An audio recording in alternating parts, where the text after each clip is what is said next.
올해는 예년에 비해서 미련이 남고 또 서운한 일들이 많이 있는데요. 그런 일들 중에서 큰 아쉬움이 결혼식입니다. 올해 결혼을 준비했던 예비 부부들은 결혼 날짜를 정하는 거, 피로연하는 거, 하객을 초대하는 거, 이런 사항들을 결정하는 데 어려움이 많았고 지금도 문제는 여전하죠. 우리 성도님들 중에도 그런 중에 혼인식을 올리는 가정들이 있는데요.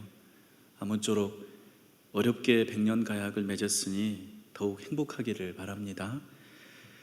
오늘 우리가 만나는 말씀이 혼인잔치입니다. 혼인 예식에서 빠질 수 없는 장면이 맛있는 음식 함께 먹는 잔치인데요.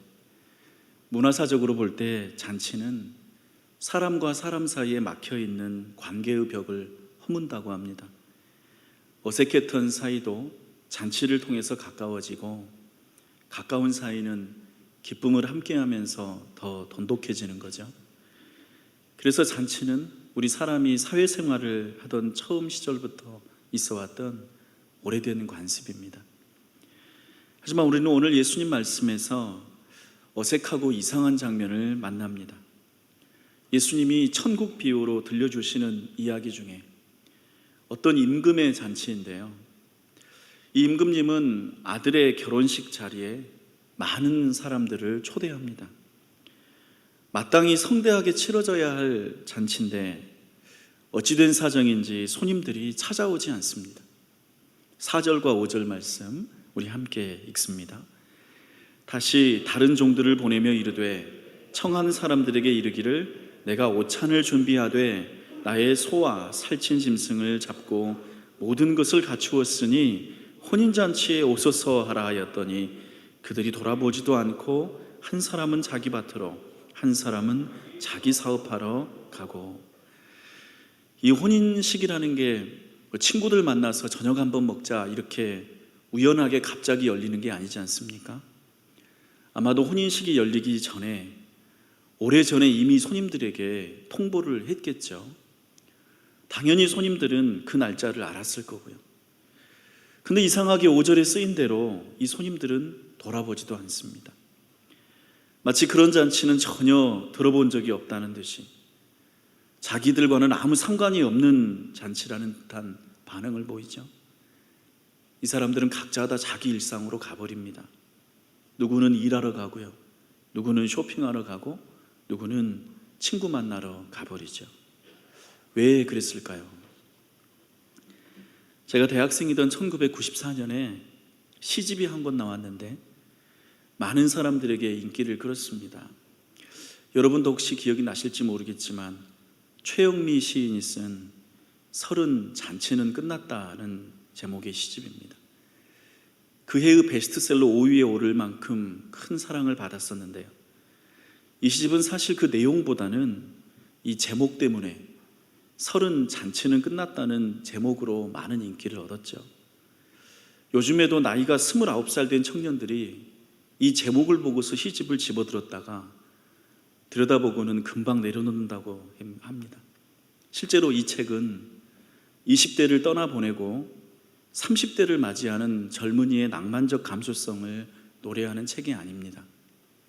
80년대 후반에 치열했던 민주화 운동이 90년대로 넘어가면서 사그러져 갔던 시대에 지나간 운동권 활동에 대한 환멸과 아쉬움, 애정, 이런 것들을 청춘과 사랑에 빗대어서 고백한 시들이었죠.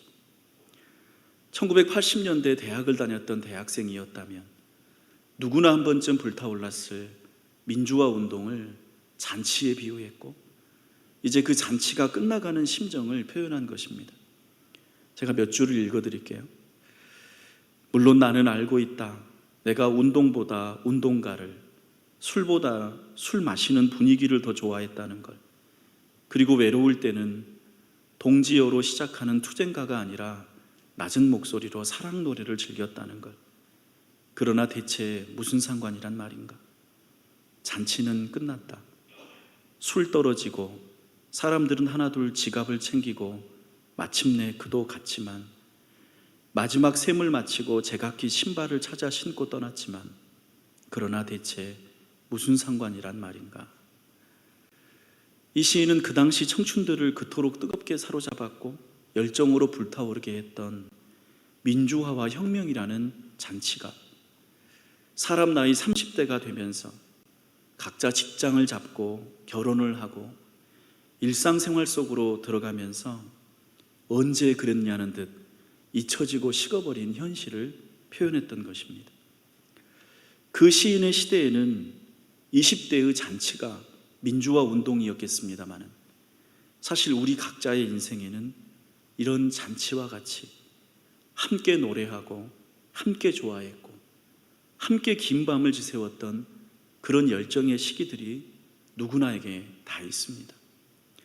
여러분에게는 어떤 잔치의 순간들이 떠오르십니까? 예수님의 비유에서 임금님은 아들의 혼인잔치에 사람들을 불렀습니다. 임금이니까 자기 권력을 이용해서 모르는 사람들을 손님으로 불렀을까요? 그러진 않았을 것 같아요. 저는 아직 자녀 결혼식을 치르지 않아서 모르기도 하겠지만 여기에 여러 지긋하신 분들은 잘 아실 텐데요.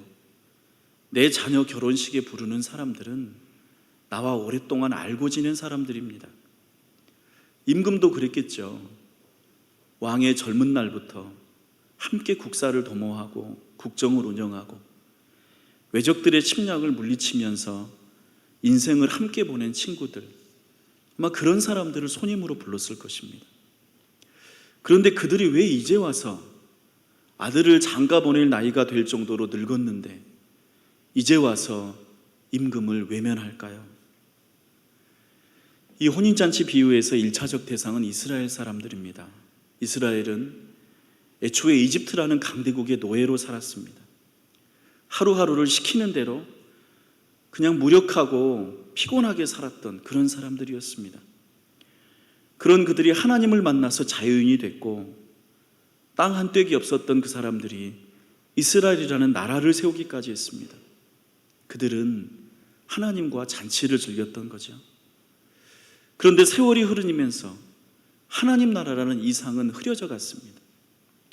이웃 나라들을 보니까 적당히 쾌락도 즐기고 눈치껏 들키지 않는 선에서 나쁜 짓도 하면서 재밌게 사는 것 같은데 자기들만 십계명이니 율법이니 하면서 사랑과 정의를 지킨다는 게 바보 같다는 생각이 들었습니다. 그래서 하나님과 점점 더 어색해져 갔죠. 하나님이 자기들을 건져주시고 새로운 나라를 세워주신 것은 고마운 일이었지만 그것은 이제 다 지나간 일들 아닙니까? 이제 이스라엘도 다른 나라들처럼 최신 문물을 수용하고 다양한 문화들을 받아들여야 할 때라고 생각했습니다. 하나님은 오늘도 선지자들을 보내셔서 돌아오라고 깨어나라고 하시면서 시끄럽게 말하시지만 수천 년이나 지난 구닥다리 계명들은 이제 폐기할 때가 되었다고 그들은 마음먹은 거죠. 그래서 임금이 부르는 혼인잔치를 외면했습니다. 거기 가봐야 다시 또 똑같은 이야기 들을 게 뻔하니까 이제는 이런 임금과는 선을 그어야 할 때가 됐다라고 생각했겠죠. 앞서 인용한 시집에서 이런 유명한 구절이 있습니다. 혁명이 시작되기도 전에 혁명이 진부해졌다. 사랑이 시작되기도 전에 사랑이 진부해졌다. 이스라엘과 하나님 사이가 그랬던 것입니다. 구원이 제대로 시작되기도 전에 구원은 진부해져 버렸고 하나님의 나라가 열매를 맺고 꽃 피우기도 전에 그 나라는 진부해져 버렸던 것입니다. 뭔가 원대하게 시작했지만 당장 먹고 사는데 별로 도움이 안 되는 것 같아서 지갑 챙기고 신발 챙겨서 일상으로 돌아가 버린 이야기, 그렇게 끝나버린 잔치, 그 얘기가 멸망했던 유대인들의 하나님 나라 이야기, 그 이야기를 예수님은 오늘 7절까지의 비유를 통해서 알려주시는 거죠. 그런데 하나님은 참 놀라운 분입니다. 하나님은 이 잔치를 포기하려고 하지 않으십니다. 오기로 한 손님들은 다 돌아서 버렸는데 오랜 친구들이었던 그 사람들은 마치 남처럼 등을 돌리고 배신하고 적이 돼서 떠나버렸는데 하나님은 이 잔치를 계속 열고 싶어 하십니다. 거기에 차린 맛있는 음식을 누군가에게 먹이고 싶어 하고 사람들을 그 잔치의 자리로 불러오고 싶어 하십니다. 그래서 8절 9절을 하시죠. 우리 8절과 9절을 같이 읽습니다. 이에 종들에게 이르되 혼인잔치는 준비되었으나 청한 사람들은 합당하지 아니하니 네거리 길에 가서 사람들을 만나는 대로 혼인잔치에 청하여 오라 한대. 여기에서 오라 이 한마디가 저에게는 큰 감동이었습니다. 하나님이 오라고 하시잖아요. 사실 이 말은 3절에서 처음 혼인잔치에 사람들을 불렀을 때도 하셨던 말씀입니다. 그 청한 사람들을 혼인잔치에 오라 하였더니, 오라는 말은 성경 전체에서 깊고 크게 울리는 초청의 말입니다. 우리가 성경을 보면 창세기에서부터 계시록까지 이어지잖아요. 창세기에서 구원을 시작하신 하나님의 대장정이 유대 나라를 거쳐서 로마 제국의 초대교회들이 세워질 때까지, 그리고 마지막에 세상의 끝에 이르는 장면까지 하나님은 많은 것들을 이야기하시는데, 그 마지막 부분 요한계시록에 가면요, 요한계시록 22장 17절에서 하나님이 모든 예언을 다 마치신 후에 이렇게 말씀하십니다. 성령과 신부가 말씀하시기를 오라 하시는도다. 듣는 자도 오라 할 것이요 목마른 자도 올 것이요 또 원하는 자는 값없이 생명수를 받으리라. 성령님과 교회가 환난을 이긴 성도들을 향해서 오라고 합니다. 그리고 그 부름의 말을 들은 성도들은 다른 사람들을 향해서도 오라고 합니다. 그리고 그렇게 와서 모여든 사람들이 영원한 천국으로 나아가는 장면, 그게 요한계시록의 마지막 장면이죠. 마태복음서 11장 28절에서 예수님은 우리를 향해서 이렇게 말씀하셨습니다. 수고하고 무거운 짐진 자들아 다 내게로 오라. 내가 너희를 쉬게 하리라. 같은 복음서 14장 28절에서는 이런 장면도 나옵니다. 풍랑치는 밤바다 파도에 이리저리 흔들리던 제자들의 배로 물 위를 걸어서 예수님이 다가오시죠. 그때 베드로가 이렇게 말합니다. 주님, 나를 명하사 물 위로 오라 하소서. 그러자 예수님이 대답하시죠. 오라 하시니 베드로가 배에서 내려 물 위로 걸어서 예수께로 가되. 이사야서 55장 1절에서는 너희 모든 목마른 자들아 물로 나아오라. 돈 없는 자도 오라. 너희는 와서 먹되 돈 없이 값없이 와서 포도주와 젖을 얻으라. 오라는 이 한마디가 성경에서 얼마나 따뜻하고 친절하게 울립니까? 목마른 우리, 시달리는 우리, 수고하고 지쳐있는 우리, 흔들리는 우리를 향해서 하나님은 오라고 부르십니다. 잔치의 자리로 오라고, 아직 잔치는 끝나지 않았다고 부르시는 거죠. 저는 이 부르심이 오늘 성도님들에게 위로와 은혜의 말씀으로 들리기를 축복합니다. 우리는 어려운 날들을 견디고 있습니다. 몸의 건강과 수입의 감소와 자녀들의 교육과 앞날의 염려로 차가워지고 메말라가는 하루하루를 마주하고 있습니다.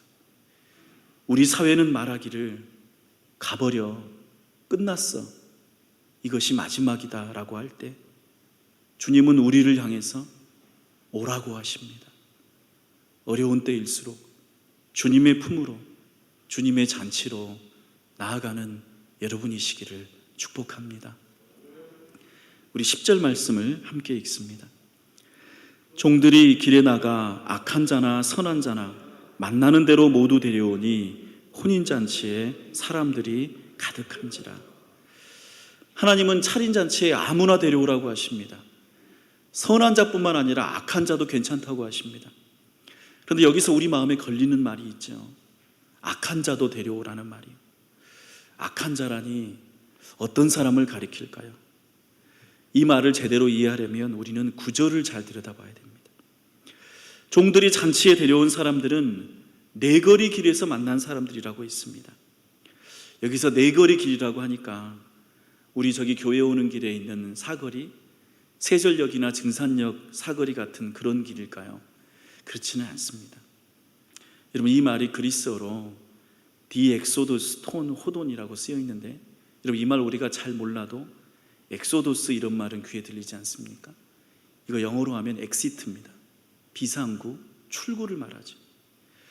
그러니 이 말은 교차로나 건널목이 아닙니다.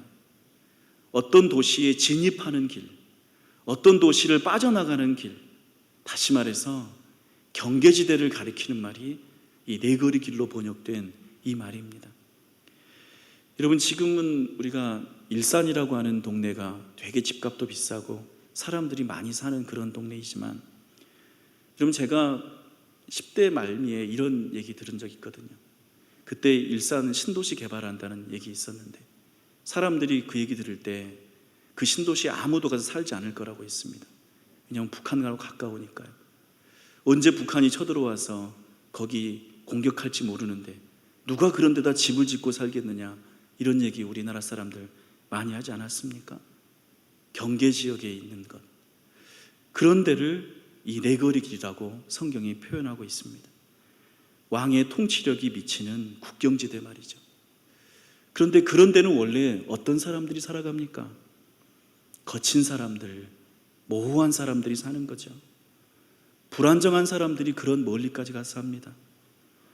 북한과 중국, 미국과 멕시코의 국경 지역에 안정적이고 고위층인 사람들이 살겠습니까?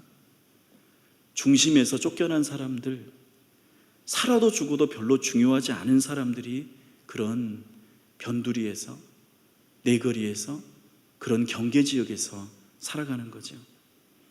10절에서 종들이 나가서 데려온 사람들이 바로 그런 사람들을 가리킵니다.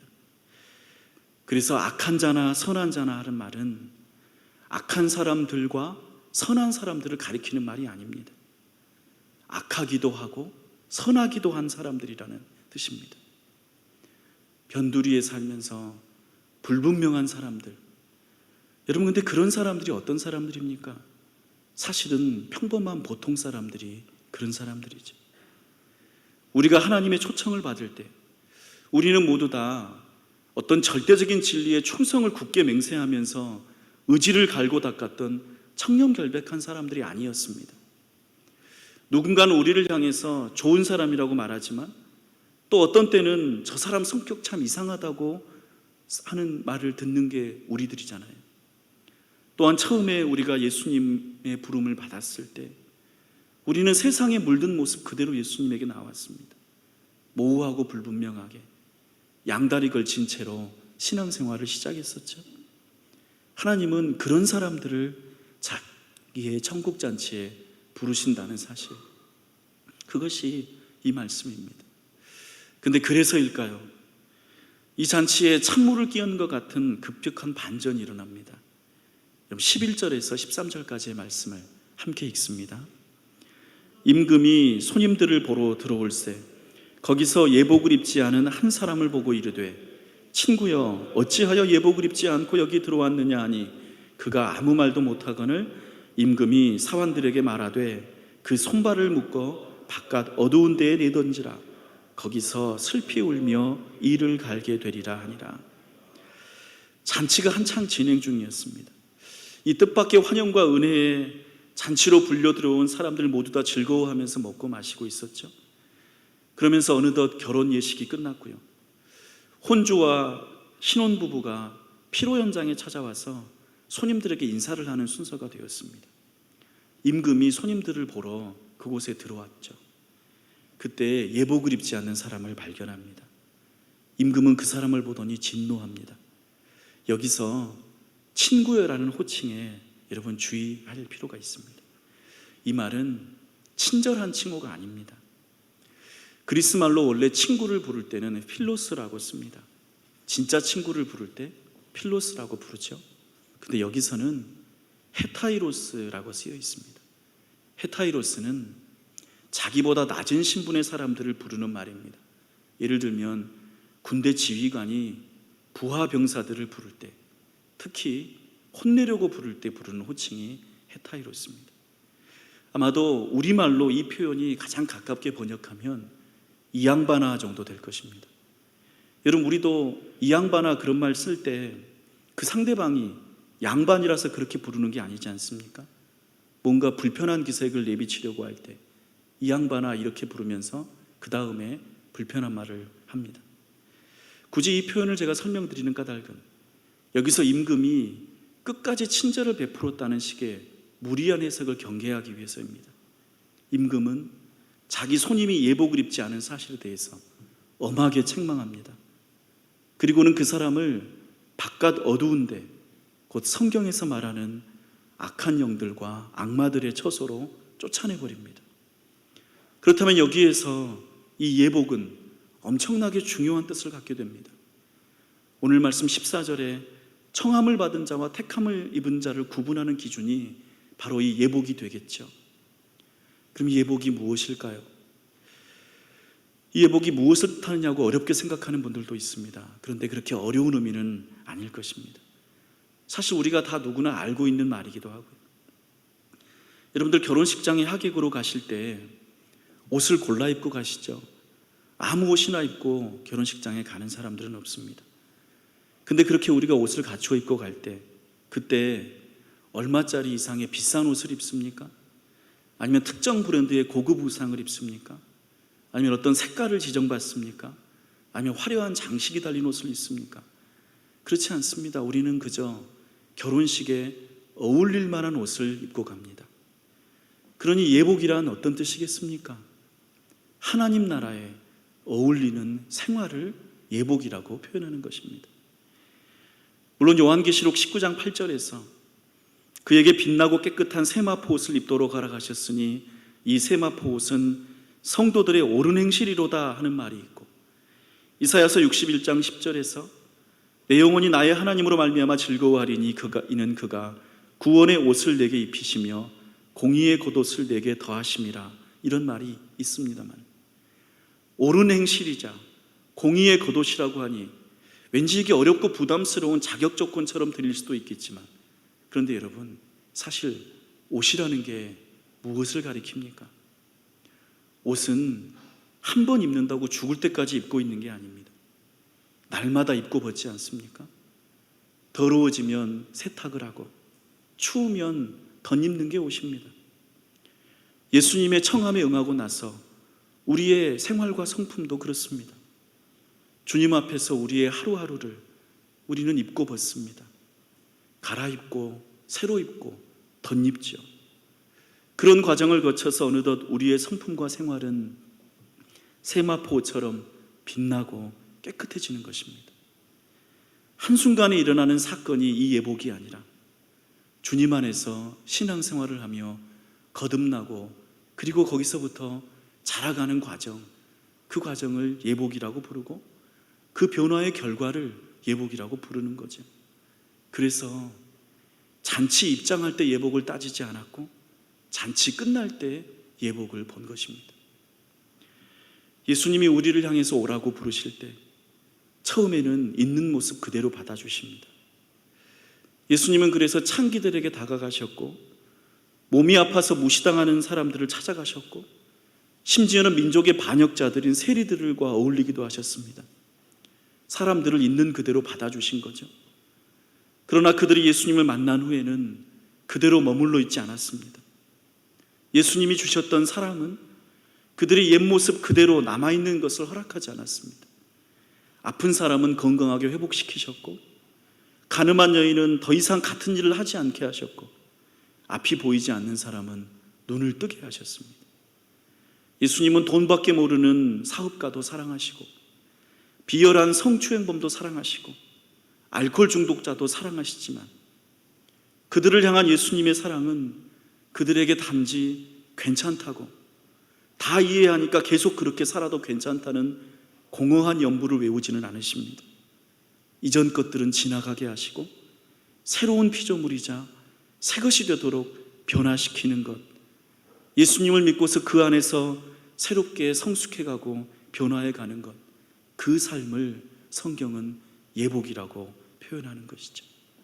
저와 여러분 모두 이 예복을 갖추어 입어가는 과정에 있는 줄로 믿습니다. 존귀한 성도 여러분, 오늘 말씀에서 여러분은 이것을 기억하시기를 바랍니다. 잔치는 끝나지 않았습니다. 사람들이 차린 잔치는 끝이 납니다. 시대의 이벤트, 절기의 특별한 순간들은 다 끝납니다. 그러나 하나님이 차려주신 잔치는 끝나지 않습니다. 왜냐하면 하나님은 우리에게 인생이라는 잔치를 열어주셨으니까요. 하나님의 형상으로 지으셨고 경이로운 생명을 우리의 몸에 담아주셨습니다. 이 세상에 우리를 보내실 때 저 타락한 곳에 가서 고생 좀 해보라고, 따끔한 맛을 보면서 철들라고, 나중에 올 천국이 얼마나 좋은 데인지 세상에서 굴러보면서 깨달으라고 보내신 게 아닙니다. 이곳에서 서로 사랑하고 기쁨을 배우고 평화를 이루게 하라고 보내신 것입니다. 그런데 우리의 무거운 일상은 잔치가 끝났다고 말합니다. 쓸데없는 생각하지 말고 어서 돈이나 벌러 나가라고, 학생들에게는 문제집이나 하나 더 풀라고, 피곤한 퇴근길에는 술이나 한 잔 더 하라고 등 떠미는 게 우리의 현실입니다. 하나님 나라 같은 게, 하나님이 주시는 잔치 같은 게 너 같은 게 무슨 상관이냐고 말하는 거죠. 그런데 말이죠, 인생이 만약 기쁨과 친밀함의 잔치가 아니라면 과연 돈과 공부와 건강은 무엇을 위해서 그토록 차지하려고 애쓰는 것일까요? 하나님은 우리를 향해서 오라고 부르십니다. 잔치에 들어오라고 부르십니다. 내거리길 경계선에서 어정쩡하게 서서 오늘도 어디로 가야 할지 막막한 우리에게 복된 삶이 여기에 있다고, 주님의 말씀으로 인한 복된 인생이, 그 잔치가 여기에 있다고 우리를 오라고 부르시는 거죠. 그리고 우리에게 예복을 입히십니다.